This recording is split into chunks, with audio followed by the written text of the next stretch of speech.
नमस्कार दोस्तों, इन्फ्राटॉक्स के एक नए एपिसोड में आपका स्वागत है। तो चलिए शुरू करते हैं। पहली खबर की शुरुआत करते हैं हमारी रेलवेज की तरफ से। यहाँ पर दोस्तों हमारी रेलवेज लगातार नई रेल लाइंस को लेकर फाइनल लोकेशन सर्वे अप्रूव करती जा रही है और इसी के अंतर्गत सहारनपुर से देहरादून के बीच एक नई रेल लाइन को लेकर एक और फाइनल लोकेशन सर्वे अप्रूव कर दिया गया है। दोस्तों ये नई रेल लाइन ओवरऑल 81 किलोमीटर लंबी होगी। इसको वाया सुकुम्बरी देवी बनाया जाएगा। कंसल्टेशन का काम यहाँ पर अभी किया जा रहा है अलग अलग स्टेक होल्डर्स में मिलकर, जहां पर उनके इनपुट्स लिए जा रहे हैं कि कैसे इस रेल लाइन को बनाया जाए। अगर ये रेल लाइन बना दी जाती है तो यूपी और उत्तराखंड दोनों के बीच रेल कनेक्टिविटी इंप्रूव होगी और मेनली यहाँ पर जो टूरिस्ट आते हैं उनको इसका सबसे बड़ा बेनिफिट मिलेगा। अगली दोस्तों अपडेट शिप बिल्डिंग से है। जहाँ पर दोस्तों शिप बिल्डिंग क्लस्टर्स को लेकर भारत सरकार के द्वारा 15,000 एकड़ से ज़्यादा लैंड आइडेंटिफाई कर ली गई है देश की 5 स्टेट्स के अंदर।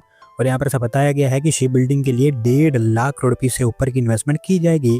दोस्तों शिप बिल्डिंग को लेकर हमारी मिनिस्ट्री ऑफ पोर्ट्स काफ़ी अग्रेसिवली काम करने में लगी हुई है।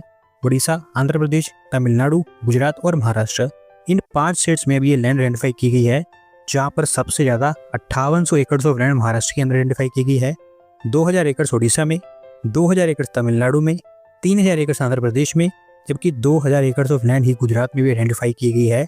हर स्टेट में काम अलग अलग इंप्लीमेंटेशन स्टेजेस में है। कई जगह पर लैंड एक्विजिशन चल रहा है जबकि कई जगह पर फिजिबिलिटी का काम किया जा रहा है।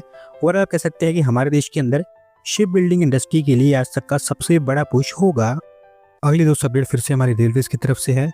जहाँ पर दोस्तों हमारी इंडियन रेलवेज के द्वारा सेंट्रल रेलवे के 5 और रेलवे स्टेशन के लिए अपग्रेड अप्रूव कर दिया गया है और अभी यहाँ पर वो 1011 करोड़ रुपये इनके ऊपर खर्च करेंगे। तो सब बेसिकली नासिक कुंभ मेला जो कि 2027 में है उसके लिए काम किया जाएगा, क्योंकि जितने भी स्टेशन यहाँ पर अपग्रेड के लिए अप्रूव किए गए हैं वो सभी के सभी नासिक मेले एरिया काफ़ी पास में लोकेटेड है।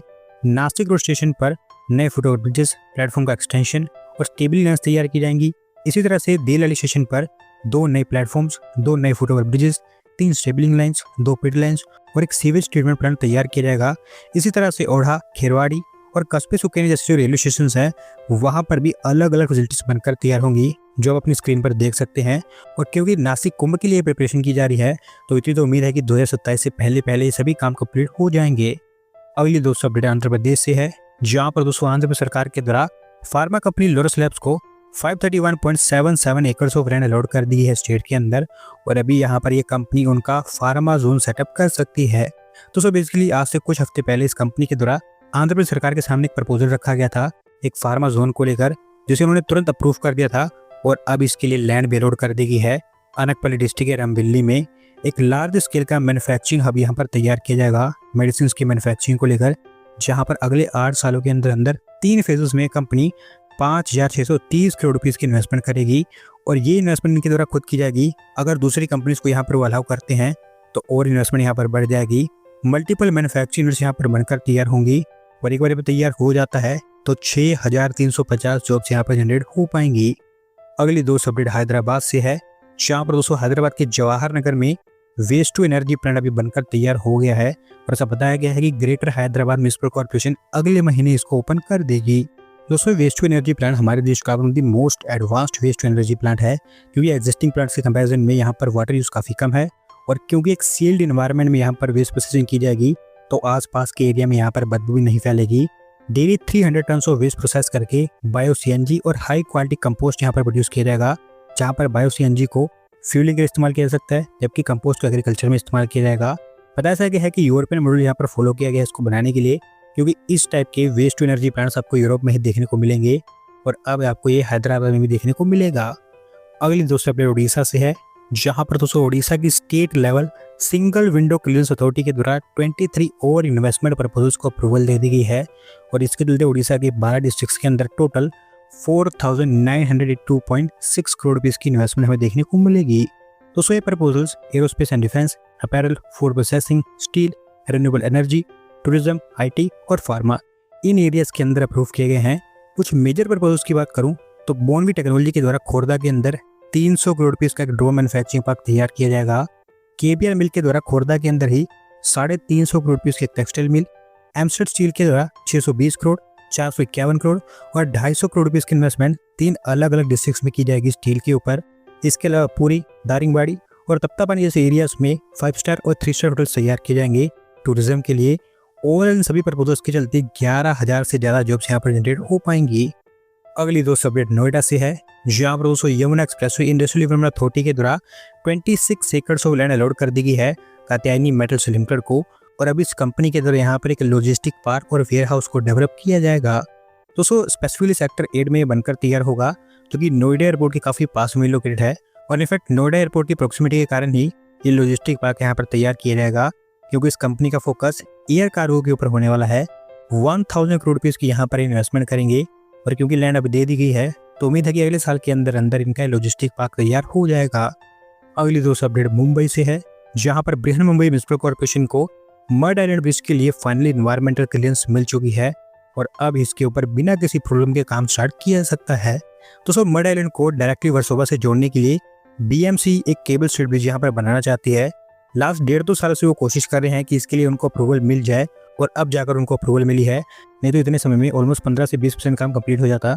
2.06 किलोमीटर की इसकी लेंथ होगी और मारवे करी के ऊपर से पास होगा, जिसके चलते एनवायरमेंटल क्लियरेंस जरूरी थी। एक बार जब ये बन जाता है तो मड आइलैंड से वर्सोवा के बीच जस्ट 5 मिनट के अंदर अंदर ही ट्रैवल किया जा सकेगा, जबकि अभी इसे 45 से 60 मिनट तक का समय लग जाता है।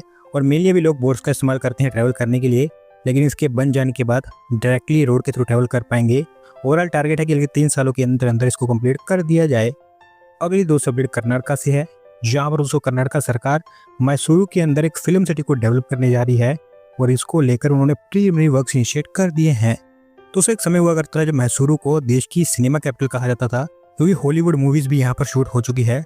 लेकिन जब से मैसूरू प्रीमियर स्टूडियो यहाँ पर बंद किया गया है, तब से यहाँ पर फिल्म सिटी की नीड और ज़्यादा बढ़ती चली गई है, क्योंकि अब यहाँ पर कोई प्रॉपर फैसिलिटी नहीं है फिल्म शूटिंग के लिए।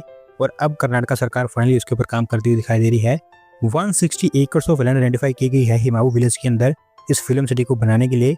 और क्योंकि अब ये काफ़ी ज़्यादा प्रीलिमिनरी स्टेजेस में है, तो ज़्यादा डिटेल सामने नहीं रखी गई है कि कैसे इसको बनाया जाएगा, लेकिन ये जरूर कहा गया है कि कई सारे फेजेस में इसको तैयार किया जाएगा।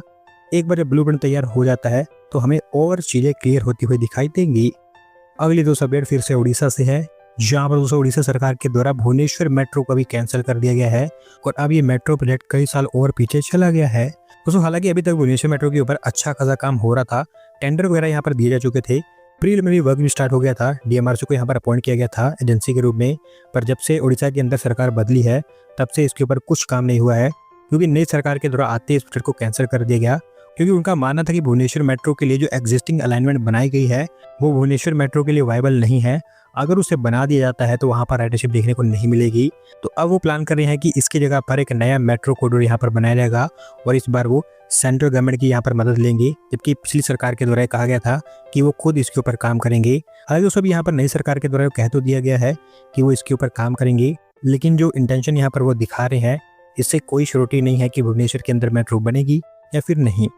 अगली दोस्तों अपडेट नागपुर से है, जहाँ पर दोस्तों महा मेट्रो के द्वारा नागपुर का कॉम्प्रिहेंसिव मोबिलिटी प्लान तैयार कर लिया गया है और इसके अकॉर्डिंग नागपुर का सिटी ट्रांसपोर्ट एक्सपांड करने के लिए 25,567 करोड़ रुपीस खर्च किए जाएंगे। तो दोस्तों बेसिकली ये एक रोड मैप है कि कैसे आगे चलकर नागपुर का ट्रांसपोर्ट इंफ्रास्ट्रक्चर एक्सपांड किया जाए। टोटल 3 फेजेज में इसको डिवाइड किया गया है। पहले फेज में 13,927 करोड़ रुपीस, दूसरे फेज में 10,774 करोड़ रुपीस, जबकि तीसरे फेज के ऊपर 865 करोड़ रुपीस खर्च करने की बात की गई है। मेट्रो लाइन्स, बस terminals, peripheral ring road, footpath, road widening, flyovers, underpasses, parking, इस तरह के कई सारे एरियाज के ऊपर यहाँ पर काम किया जाएगा। और ओवरऑल आप कह सकते हैं कि नागपुर में सिटी ट्रांसपोर्ट के अगले 10-15 सालों की नीड इसी के थ्रू कंप्लीट होगी। आज की आखिरी अपडेट तेलंगाना से है, जहाँ पर दोस्तों ताइवानीज कंपनी विस्टोन तेलंगाना के अंदर एक नई फैसिलिटी को सेटअप करने की प्लानिंग कर रही है और ऐसा बताया गया है कि यहाँ पर 1000 करोड़ रुपीस तक की इन्वेस्टमेंट उनके द्वारा की जाएगी। दोस्तों मैं आपको पहले बता दूं कि यहाँ पर अभी रिपोर्ट से निकल कर आई है, कोई यहाँ पर श्योरिटी नहीं है कि ये काम वो करेंगे। और एक बात ये भी है कि जब से विस्टोन ने उनका कर्नाटका प्लांट टाटा को बेचा है तब से उनकी तरफ से कोई अपडेट देखने को नहीं मिली है, लेकिन अभी रिपोर्ट्स आ रही हैं कि वो तेलंगाना के अंदर हैदराबाद के आसपास एक नई इलेक्ट्रॉनिक मैन्युफैक्चरिंग फैसिलिटी को सेटअप करेंगे, जहाँ पर सर्वर्स, राउटर्स और स्विचेस की मैन्युफैक्चरिंग की जाएगी। लैंड स्काउटिंग अभी उनके द्वारा यहाँ पर की जा रही है, देखते हैं कि ये बन पाती है या फिर नहीं। दोस्तों आज की वीडियो में बस इतना ही। अगर आप अपनी तरफ से अपडेट सबमिट करना चाहते हैं तो डिस्क्रिप्शन में दी गई लिंक पर क्लिक करके सबमिट कर सकते हैं। और अगर आज की वीडियो पसंद आई हो तो वीडियो को लाइक करें, चैनल को सब्सक्राइब करें। धन्यवाद वीडियो को देखने के लिए।